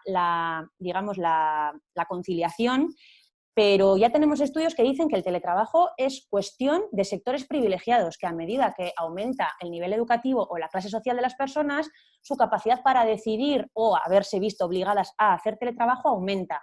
Con lo cual, incluso cuando ponemos el foco en determinadas cuestiones, están tan atravesadas por condiciones de clase que a veces hasta se nos... O sea, no sé si las llegamos a tener tanto en cuenta. Incluso cuestiones como el uso o no de la mascarilla y otras medidas de prevención y cómo la construcción de la masculinidad probablemente esté haciendo que los hombres, y ya en Estados Unidos, y ya ha citado Marimar los estudios que se están publicando, ¿no? Ya dicen que las utilizan de manera menos frecuente, probablemente si introducimos la lente de la clase social, veamos que también hay un patrón y probablemente en nuestro contexto también lo haya. Quiero decir que de cara al futuro y como retos, evidentemente que una mirada de género tiene que incluir información de manera detallada e interrelacionada, de manera individual con otros determinantes socioeconómicos, porque si no nos vamos a perder, no sé si la mitad, pero un montón de la película que intentamos ver, la mitad o más, diría, de hecho, porque si solamente sabemos qué pasa en hombres y en mujeres, pero no sabemos por qué otras variables están cruzadas estas condiciones de vida y estos resultados en salud, poco vamos a poder saber sobre cómo actuar para hacer cambios y para aprender de lo realizado.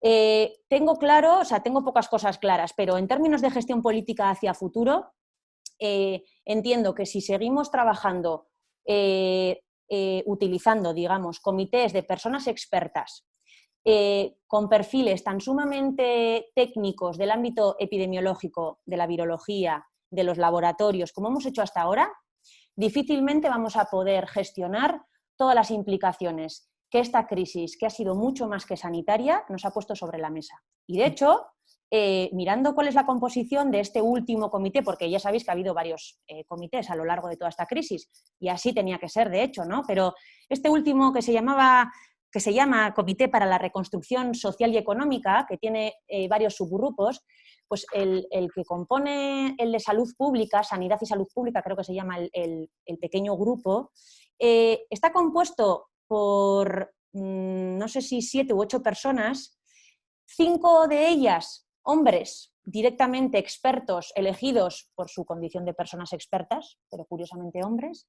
Luego está el ministro de Sanidad y luego tenemos 3 representantes de 3 sociedades científicas que todavía, en el momento que yo he revisado los datos, no estaban nombrados, pero quiero decir, conjuntas directivas, en los 3 casos, con composición mayoritariamente masculina.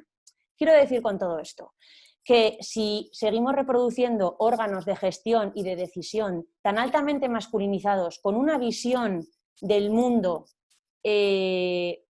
muy particular, ¿no? Muy particular, y que además tienen un componente técnico tan alto que justamente quizás les sea más útil mirar con microscopio algo para lo cual quizás necesitemos una lente un poco más abierta y más multidisciplinar, pues para mí va a ser complicado avanzar en términos de disminución de desigualdades y de impacto en las desigualdades de esta pandemia. Hay algunas palancas, me parece, Marga, que estabas pidiendo la palabra, ¿verdad? He levantado la mano, he sabido hacerlo. Perfecto, maravilloso. Esto la gente no lo ve, pero nosotras tenemos aquí nuestras manitas para hacernos señas y está funcionando muy bien y además tremendamente educadas y ordenadas. Marga.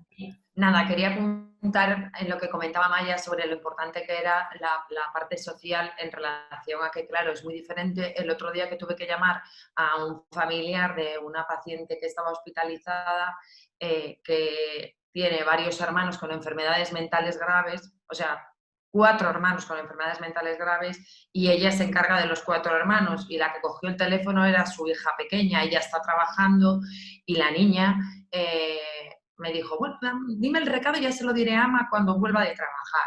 Y tenía una vocecilla así que le dije, ¿y cuántos años tienes? Y me dijo 7, pero dame el recado que yo lo apunto todo y luego se lo doy. Y dije, lo que es interiorizar el cuidado y que tu propia hija, como tú estás trabajando y tienes otros 4 hermanos que están o bien hospitalizados o en centros de larga estancia, se tiene que hacer cargo y cómo se transmite de madre a hija y se perpetúa esa situación, que me parecía interesante. Y luego, cambiando el paradigma y un poco hablando de la psicopatología, porque creo que la psicopatología es a mí me interesa mucho porque es el modo en cómo se construyen los síntomas, y el paradigma de la psicopatología en lo que es la corporalidad tiene que tener integrado el paradigma de género. Y esto sí que atraviesa todas las clases sociales, porque como en los trastornos de conducta alimentaria es muy frecuente 9 mujeres por cada hombre, independientemente de la clase social.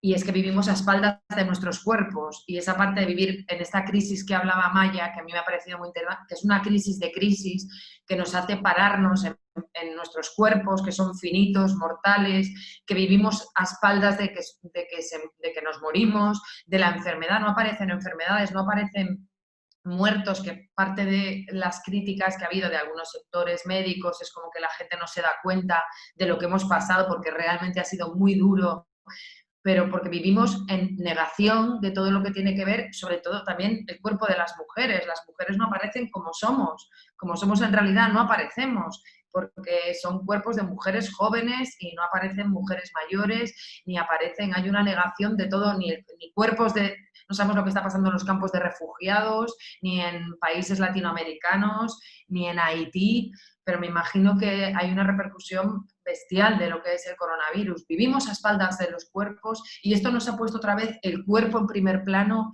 y todo lo que tiene que ver con la psicopatología de la corporalidad, que a mí me parece nuclear porque es quiénes somos.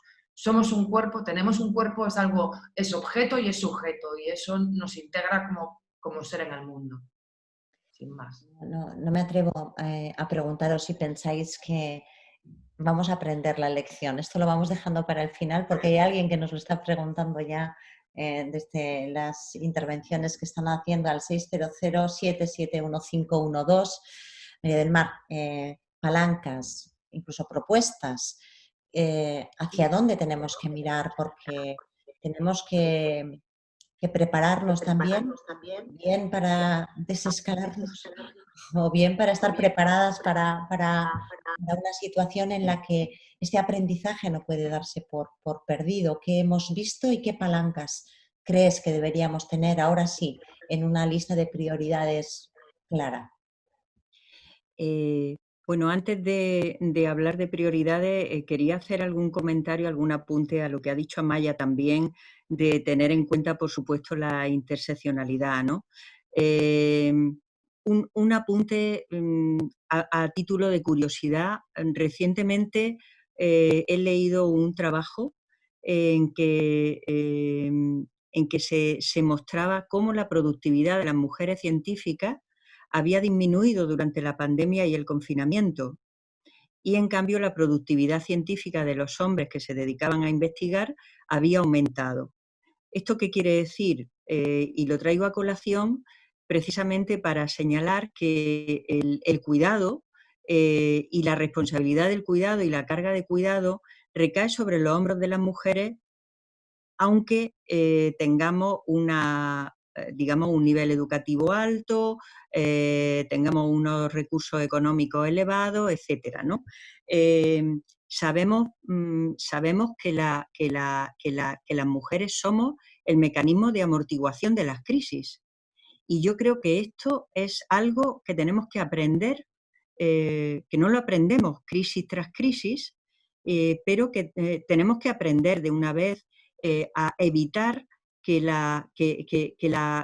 el mecanismo de amortiguación de todo el sufrimiento que supone una crisis, pues ya digo, como la del 2008, económica y financiera, o una crisis en principio sanitaria y luego global, como está siendo la de la pandemia del coronavirus, vamos a aprender o de qué manera podemos aprender de la experiencia para que no se vuelva a repetir, que en una siguiente crisis, que todo el mundo dice que si no es por coronavirus será por otra cosa, pero que en las crisis van a ser un elemento de nuestro universo, de nuestro paisaje, y van a estar ahí, pues yo creo que tenemos que aprender de la experiencia precisamente para, si los cuidados se están viendo que son el centro, vamos a ponerlo realmente como una prioridad en la agenda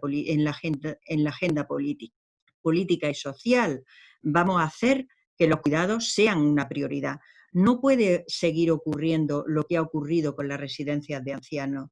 No podemos tolerarlo. Es decir, el sistema de cuidado y sobre todo el sistema de cuidado de larga duración tiene que ser revisado, reflexionado, tiene que tener un revulsivo importante y, por lo menos en nuestro país, poder aprender de otros entornos, poder aprender de la experiencia y darle la importancia que decimos que le damos, ¿no? Entonces, estos valores tienen que trascender del discurso a los hechos, y los hechos son prioridad política, son recursos, son poner servicios a disposición, servicios que sean equitativos en cuanto a género y en cuanto a otros ejes de desigualdad, y servicios que nos permitan compartir la responsabilidad de cuidados.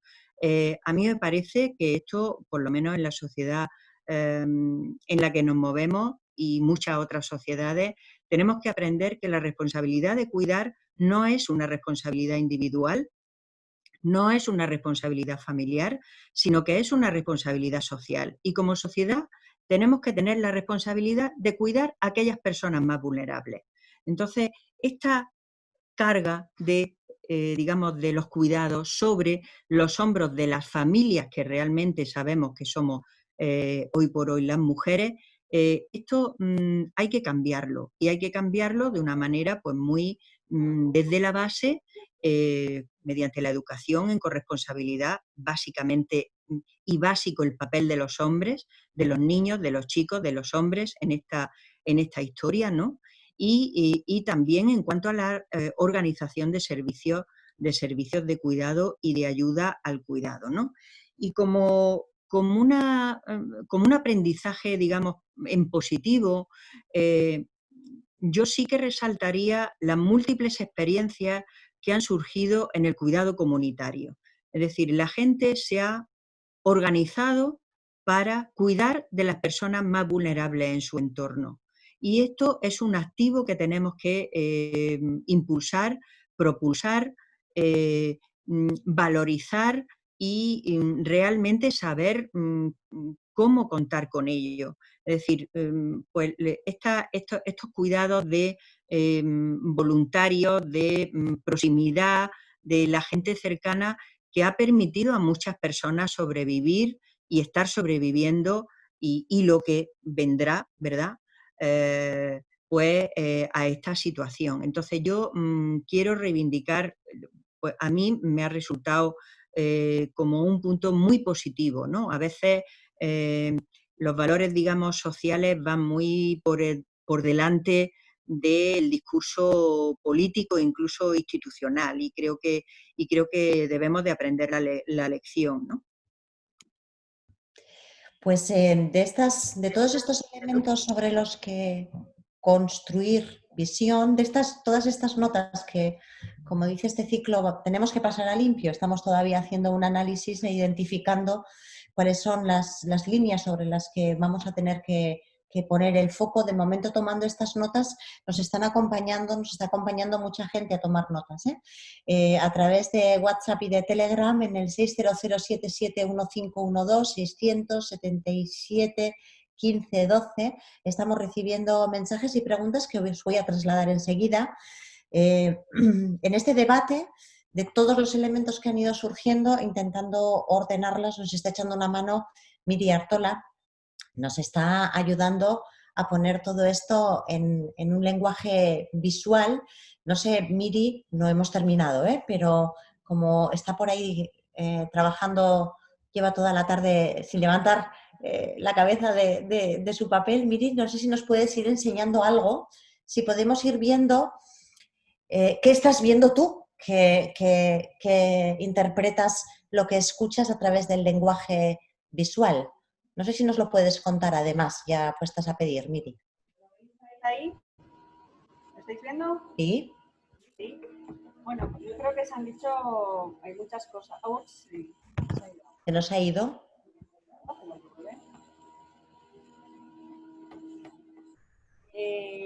Sí. Yo creo que ha habido una primera parte en la que hemos conversado sobre cómo esta pandemia, aquí, ¿verdad? Cómo esta pandemia ha profundizado y puede seguir profundizando la desigualdad de género, ¿no? Hemos hablado mucho de esa crisis de los cuerpos que hablaban al inicio, incluso la presencia del porcentaje de ese personal sanitario que son mayoritariamente mujeres. Hemos hablado mucho del tema de la dificultad, ¿no? O la profundización en los roles de cuidado, la dificultad también en el acceso a esos servicios de cuidado, y eso también ha hecho que sean de nuevo las mujeres quienes probablemente hayan sido las que más carga han recibido ahí, y también todo el tema de teletrabajo y sobrecarga. Y aquí apuntábamos a esto de cuidado, ¿no? Se hablaba de cuidado en la parte, se ha hablado de cuidado como algo central, pero también cuidado, ¿no? Cuidado con que no haya un retroceso. Y desde el inicio, las tres ponentes han ido dando ya pistas de avance, ¿no? Una muy fuerte ha sido vinculada a que es necesario prestar atención a lo que ocurre, prestar atención a las diferencias, la importancia de los datos, la información, para analizar, para interpretar, para tomar medidas y acciones, realizar un buen diagnóstico, lo decían al inicio, ver las causas, qué comportamientos, los factores de riesgo, cuál es la atención sanitaria que se presta, cuál es ese rol que hemos hablado de cuidados y cuidadoras.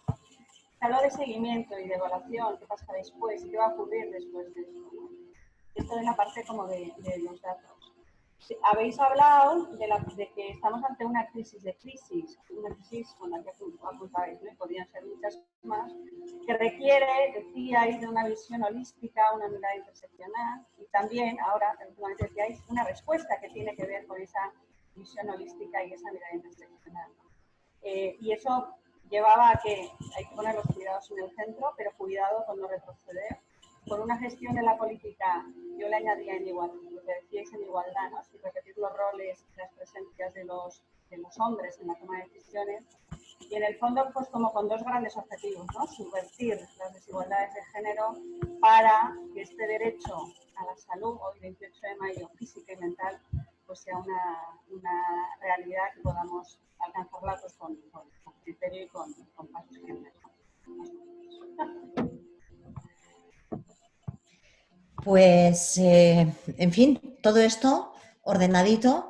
Estas notas que hay que pasar a limpio, disculpadme, bastante ya avanzado el trabajo en este lenguaje visual. Miri, haremos un último vistazo compartido, si te parece, antes de terminar y veremos si algunas de las cuestiones que vamos a plantear seguidamente también se incorporan en este resumen visual. Quiero trasladaros algunas de las preguntas que nos están haciendo desde la audiencia. En primer lugar, os dan las gracias, está resultando muy interesante, nos dicen, y nos preguntan,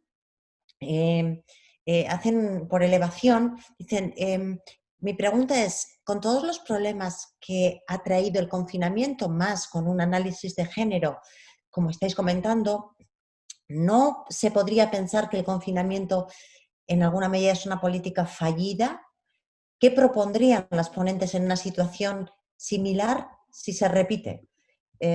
Teniendo en cuenta la aplicación, las consecuencias que ha tenido la aplicación de esta estrategia de confinamiento, sin restarle, entiendo, por parte de quien nos lo pregunta, la eficacia desde el punto de vista de la gestión de la epidemia, nos dicen, bueno, ¿qué se podría proponer ante una situación similar si se repitiera?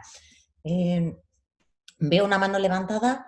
María del Mar, no sé si es tuya o era de la cuestión anterior, pero ahí está la pregunta para las tres. Vale, no sé si... Marimar, ¿quieres empezar? Vale, ok. Bueno, yo creo que es una pregunta muy relevante. Creo que es pronto para decir si el confinamiento ha sido una política fallida, como se cataloga. Personalmente creo que para reducir la incidencia o la prevalencia de la infección ha sido una medida eficaz y se está viendo en España y se está viendo también en otros países que han tenido, digamos, confinamientos de distinto tipo o ningún confinamiento, ¿no? Entonces, me parece que para ese objetivo no ha sido una política fallida. ¿Qué ocurre? Que yo comentaba antes, al principio casi, que hay que hacer una evaluación previa del posible impacto de las medidas, y en este caso estamos hablando de género, del posible impacto de género. Y que eso no lo he dicho antes, pero lo digo ahora y retomando también un poco el discurso de Amaya, la salud tiene que estar impregnando todas las políticas. Es decir, que tenemos que tener una visión muy transversal de la salud y del género. Por lo tanto, las medidas de confinamiento y otras medidas posibles que se podían haber tomado o que se pueden tener que tomar para más adelante, tienen que tener una evaluación de impacto de género previa. Evidentemente, esta situación ha sido una situación que ha requerido una toma de decisiones muy rápida. Y ya hemos visto cómo bueno, pues las decisiones han ido también cambiando y se han ido cambiando de criterio, modificando decisiones que se habían tomado, etcétera. Bueno, pues esta rapidez hay que incorporar también la perspectiva de género, es decir, ¿qué significa el confinamiento para la vida de las mujeres, en este caso, y la salud de las mujeres y obviamente de grupos vulnerables, como habéis citado, ¿no? No es lo mismo el impacto del confinamiento en un tipo de vivienda que en otra, o para un colectivo que para otro, pues me parece que hay que hacer una evaluación previa de qué es lo que pasa, ¿no? Y concretamente yo voy a insistir en el tema que me trae aquí, por el que me habéis invitado, que es el tema de los cuidados, ¿no? De los cuidados no remunerados. Yo creo que hay que valorar muy mucho si efectivamente es absolutamente necesario cerrar y eliminar todos los servicios de atención al cuidado, digamos que no sean la hospitalización de pacientes con COVID, ¿no? Creo que eso es una enseñanza que tenemos que aprender y entonces probablemente pues habrá que pensar alternativas diversas a esto, que seguramente las puede haber, digamos manteniendo medidas de protección, obviamente, pero sin hacer un trasvase tan brutal, tan abrupto, tan de hoy para mañana de todos esos cuidados al ámbito doméstico, al ámbito del hogar y sobre el hombro de las mujeres. Yo creo que esto hay que evaluarlo previamente y tenemos la ocasión de evaluarlo ahora, qué es lo que ha ocurrido, para aprender para las próximas. Entonces, me parece que estas medidas hay que evaluarlas antes de tomarlas dentro de, ya digo, de la rapidez y de la urgencia que requería la situación a la que nos hemos visto abocados, ¿no? Y abocadas. Amaya. Sí, yo solo quería añadir una cosa corta respecto a esto de lo que ha dicho Marimar. Yo no me atrevo a decir que el confinamiento haya sido una política fallida. Creo que nadie puede decirlo porque efectivamente no sabemos hasta qué punto probablemente haya influido en el descenso, digamos, de la curva de las tasas de infección. Tiene todo el sentido, o sea, es plausible pensar que el confinamiento ha tenido sentido, pero tampoco sabemos en comparación con otros escenarios, como se han tomado en otros lugares, qué hubiera pasado. Entonces, lo que yo sí reivindico un poco es poder hablar de que quizás el confinamiento, con las características que ha tenido y cómo lo hemos vivido, podamos poner en duda si ha sido la mejor manera de hacer frente a esta crisis, que yo creo que hasta hace muy poco era un tema relativamente o muy tabú. Yo al menos me he sentido en determinados círculos cuando decía simplemente esto, un poco como, no sé, incómoda, ¿no? Y es que pienso que el confinamiento, además de que no sé hasta qué punto como medida de salud pública ha sido cuánto de eficaz, sospecho que sí, pero no sé cuánto en comparación con otros posibles escenarios, creo que se ha puesto en marcha desde una visión completamente neutra y ciega, muy miope y ciega, a las necesidades de aquellas personas que no se encuentran, digamos, en situaciones de autonomía, condiciones socioeconómicas adecuadas, características de la vivienda buenas, es decir, todo aquel o toda aquella que no ha podido disfrutar de esa épica de los balcones, ¿no? Porque en nuestro estudio este que os comentaba de la población infantil veíamos que algo más de la mitad de la población tenía acceso a balcones y espacios abiertos, algo más de la mitad de la población, o sea que el resto de la población se ha pasado entre 4 paredes absolutamente en las 8 o 7 semanas de riguroso confinamiento, y por no hablar de otras cuestiones que han sucedido dentro de nuestros hogares y que yo creo que políticamente se ha querido pasar muy de puntillas por todo eso que sabíamos que estaba ocurriendo, ¿no? Y el hecho de que la semana pasada o en el anterior seminario lo hablaríais, el hecho del aumento, por ejemplo, de las llamadas al 016 como indicador de que algo estaba sucediendo dentro de los hogares, pues nos dice mucho. El teletrabajo ha sido una auténtica entelequia. Se ha vendido como una propuesta para conciliar, pero ha funcionado de manera muy concreta en determinados sectores que podían permitirse porque tenían los condicionantes materiales suficientes como para que esa estrategia funcionara. Entonces, ¿confinamiento sí o no? Creo que las personas expertas en esto tendrían que dar una respuesta. No creo que haya sido fallido, pero desde luego ha generado mucho malestar. Yo creo que hay malestar en mucha medida innecesario, que con una cierta previsión sobre cuáles podían ser sus posibles impactos en la salud y el bienestar, se podían haber evitado, eso sí. No sé si queréis... Sí, Marga, tienes ahora la palabra. Eso es, ahora con el solamente quería añadir que la parte de confinamiento, quiero decir que la gente que se dedica a la epidemiología y a nivel hospitalario y a nivel de otros centros sí que lo han valorado debido a las características del virus, que pesa más y que yo creo que ha sido una medida eficaz para frenar esa ola. Pero estoy totalmente de acuerdo con lo que apuntan María del Mar y Amaya, que no se han tenido en cuenta otras variables y sobre todo el tema de la violencia de género, que creo que hay muchas mujeres que lo han sufrido y que eso también repercute en su salud mental, es evidente. O sea, que eso es una realidad innegable y historias de abusos sexuales, físicos y en la infancia también.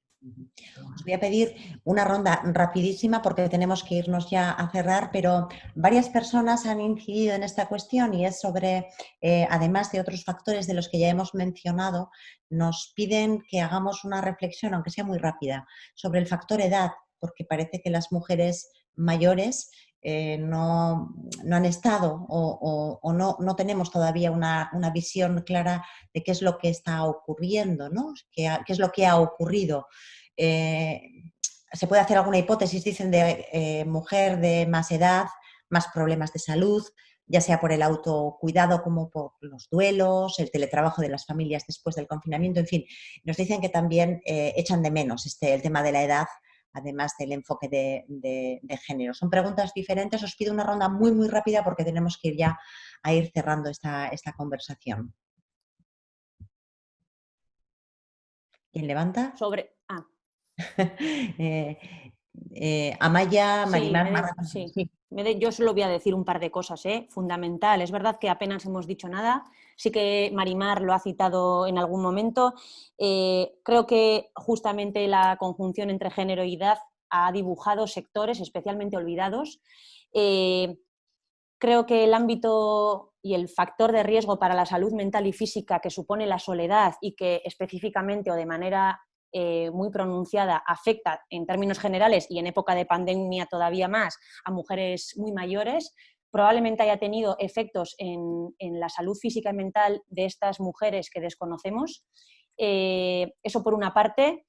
Otra cuestión que está relacionada con esto y que creo que alguna de las dos compañeras antes citaba y era el tema de la mortalidad de mujeres mayores que probablemente no hayan recibido el diagnóstico y probablemente también hombres mayores, pero si estamos hablando de frecuencia del fenómeno, está claro que en edades mayores las mujeres componemos más estos grupos.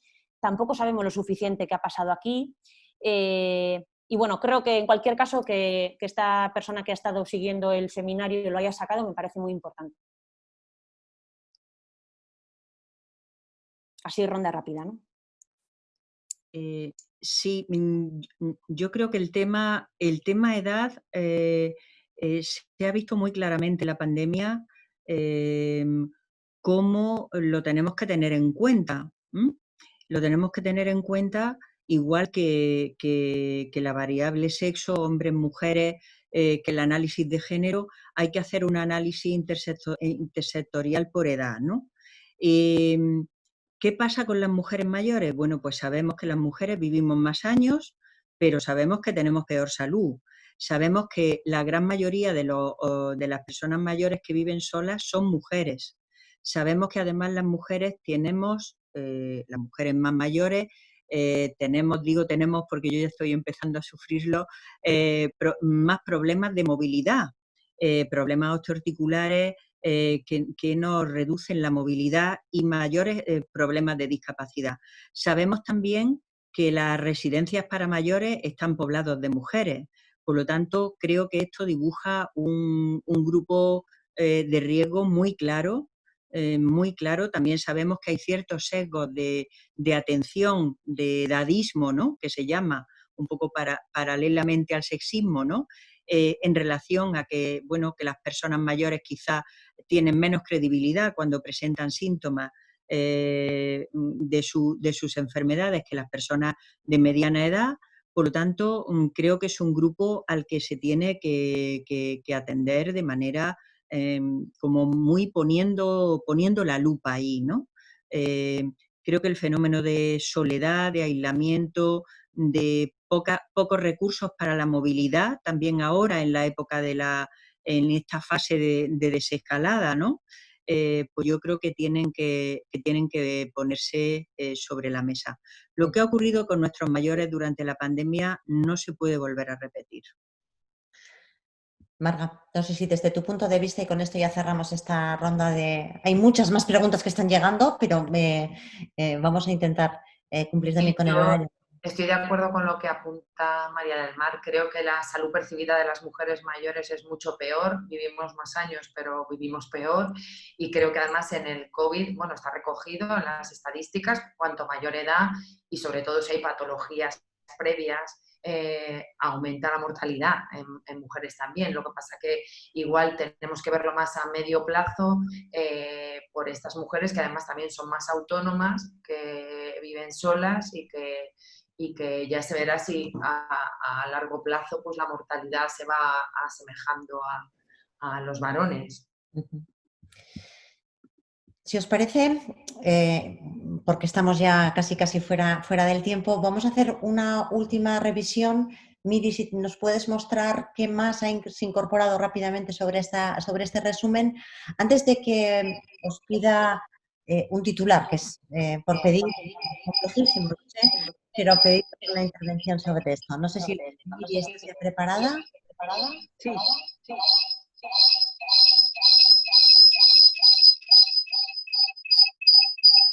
Bueno, ¿me oís? Soy un poco raro, ¿no? No, no es posible. Perdona. Vamos a... No, el audio no nos permite seguir con esto, pero igual nos puedes... No. Bueno, creo que podéis ver la imagen. Sí. Y también después os la vamos a dejar mostrando sobre esto. No, no es posible.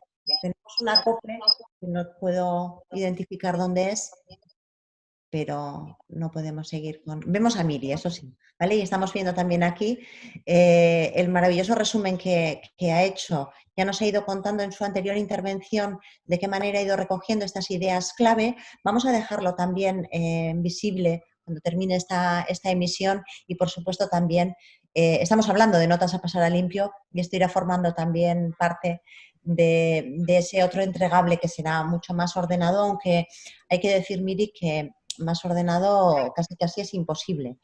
Todo el proceso de conversación que nos ha llevado de un lado para otro y tú has sabido ver con un hilo conductor que seguro después nos va a ayudar mucho para hacer este pasado a limpio que queda pendiente en todo este proceso de reflexión. Una pena no poder saludarte desde aquí, Miri, pero una gozada volver a haber estado contigo y con este trabajo. Es que ricasco, Miri. Y yo vuelvo a vosotras para lo que decía, pediros el más difícil todavía. De todos los hilos que habéis aportado y de toda esta reflexión, ¿os atreveríais a poner una prioridad? ¿Hacia dónde seguimos?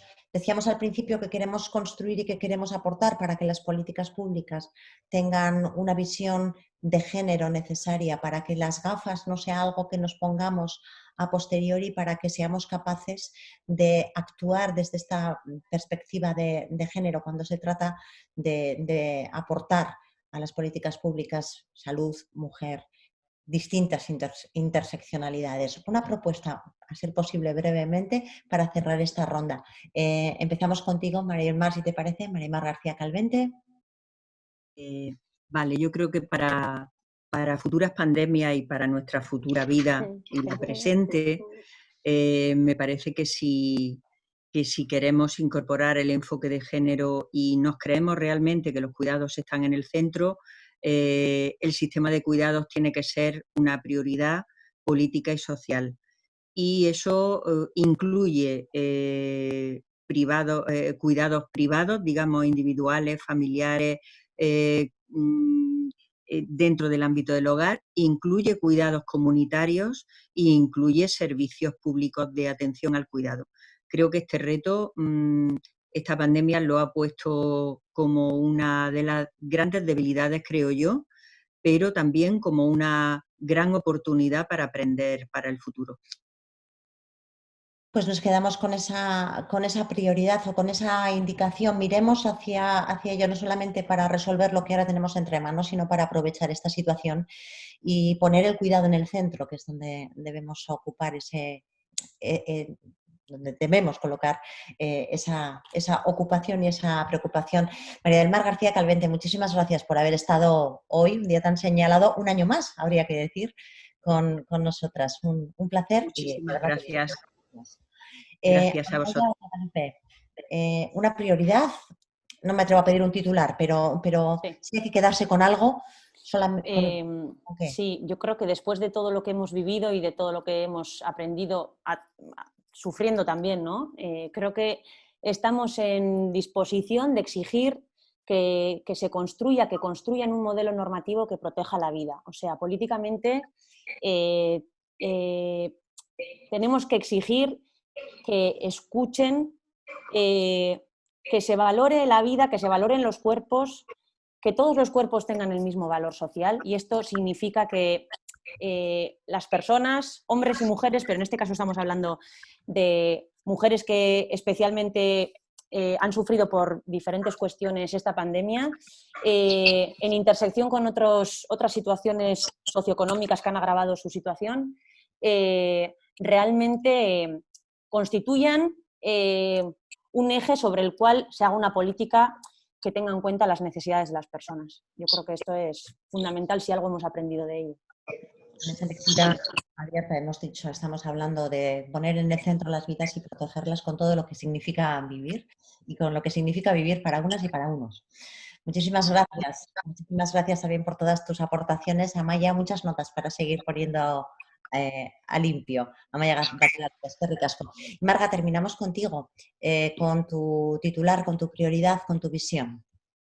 Pues por añadir algo más, querría recalcar que es verdad que hay que socializar los cuidados, que no pueden quedar en manos, que la vida está en el centro, obviamente, los cuidados están en el centro, pero que no puede depender de las mujeres ni de las familias, que hay que socializarlo y que hacer políticas en las que la vida esté en el centro, igual que la ecología, conservar la naturaleza y conservar la vida, y con políticas que implican también pues, que la gestión económica se dedique a incluir la perspectiva de género en la formación médica, en la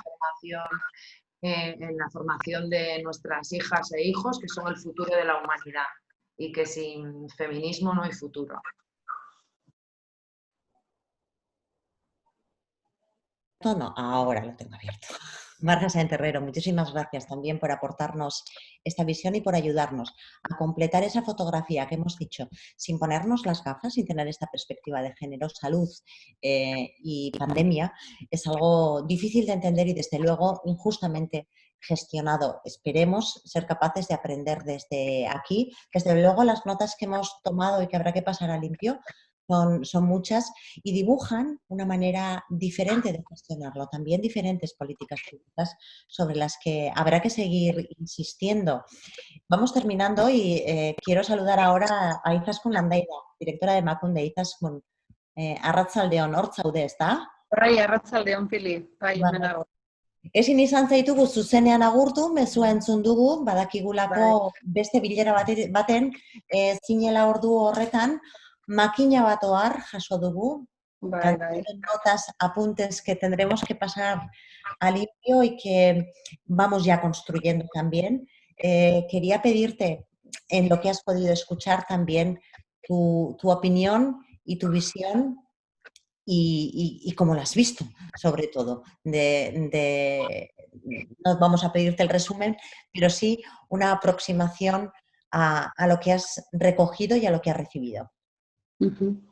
Bueno, gaur esan den bezala emakumeen osasunaren nazioarteko ekintza eguna da, eta esan behar dut benetan aberasgarria izan dela COVID-19ak emakumeen osasunean duen eraginaz hitz egitea. Argi geratu da, entzun dudanagatik, emakumeek zaintza lanetan duten karga, euren egoera sozioekonomikoa, lan baldintzak guzti horrek eragina duela euren osasunean. Argi geratu da, aipatu duzue, gure gizartean emakumeak funtsezko zeregina betetzen dutela osasuna zaintzeari dagokionez, bai arlo pribatuan eta publikoan, eta zein garrantzitsua eta beharrezkoa den genero ikuspegia txertatzea erantzun egokia emateko eta adi egon behar garela atzera pausurik ez egoteko. Ohar asko hartu ditut eta benetan eskerrik asko. Decía que hoy en el Día Internacional de Acción por la Salud de las Mujeres tengo que decir que ha sido sumamente enriquecedor incorporar este ciclo de apuntes para pasar a limpio este análisis de la COVID-19 y la salud de las mujeres. Habéis dejado claro que la salud de las mujeres se ve afectada por un montón de determinantes socioeconómicos, de trabajo, que repercuten directamente en la salud de las mujeres, que inciden en las diferentes formas de vivir y enfermar de mujeres y hombres, y quisiera pues aprovechar este momento para volver a señalar que en esta crisis las mujeres están desempeñando un papel fundamental en el mantenimiento de la salud, tanto en el ámbito privado, en sus familias, como en el público. Las mujeres han estado y están en primera línea en el ámbito sanitario durante esta crisis y, por tanto, desde aquí todo mi reconocimiento, ¿no? Antes de terminar. Lo he dicho, está clara la necesidad de incorporar el enfoque de género, de situar la vida y los cuidados en el centro. Sería imposible resumir todo lo que habéis dicho. Os puedo asegurar que hemos tomado muchas notas y ha sido sumamente enriquecedor. Por tanto, dar las gracias a Maya, a María del Mar, a Marga por su participación, por sus aportaciones en la sesión de hoy, y mil gracias también a ti, Pili, a Miriam, a todas las personas que nos habéis seguido y a todas las que habéis hecho posible este encuentro. Eskerrik asko. Eskerrik asko, Izaskun, eta zure baimenarekin ni neuk ere eskerrak emango dizkiet parte hartzaile guztiei. Asko izan dira, tamalez, beren ekarpen guztiak ezin jaso, baino batzuk hortxe ibili dira fin-fin, nabardurak eginez eta baita ere ekarpenak eginez, esate baterako emakume minusbaliatuek ere halako ikuspegi berezia eskatzen dutela edo esanez, oraintxe bertan heldu zaigu beste galdera bat edo beste comentario bat. Decía que muchas personas nos han ayudado también con sus aportaciones. Ahora mismo nos llega también otra cuestión que nos habla de tengamos en cuenta también a las mujeres con cualquier tipo de minusvalía, otra de los elementos que se nos cruzan y que deberíamos ser capaces de incorporar este análisis. Muchas esquinas desde las que ir mirando una situación que tenemos en el centro de nuestra plaza y en la que vamos a tener que seguir trabajando y aportando miradas y reflexiones. Vamos a hacerlo, la siguiente, aprovecho ya para despedirme, la siguiente sesión de estas conversaciones, de este debate, el próximo 2 de junio, mugimendu feministaren ikuspegitik landuko dugu gaia. Ikaspenak eta proposamenak egingo ditugu. Desde el movimiento feminista vamos a recoger también aprendizajes y propuestas. Será el próximo 2 de junio a la misma hora y en este mismo entorno. Nos vemos en esta ventana de YouTube y, como siempre, estaremos encantadas de seguir también recibiendo vuestras aportaciones. Beraz, pantailan ikusiko duzue ondoren gaur jasotakoaren laburpen bisuala, akta bisual horrekin uzten zaituztegu, eta gure esku gelditzen da ohar horiek guztiak osatzen jarraitzea. Zuei guztioi, mila esker, gurean bat egiteagatik. Muchísimas gracias por habernos acompañado. Un placer. Nos vemos el 2 de junio a las 6 de la tarde y seguimos tomando notas para pasar a limpio. Agur.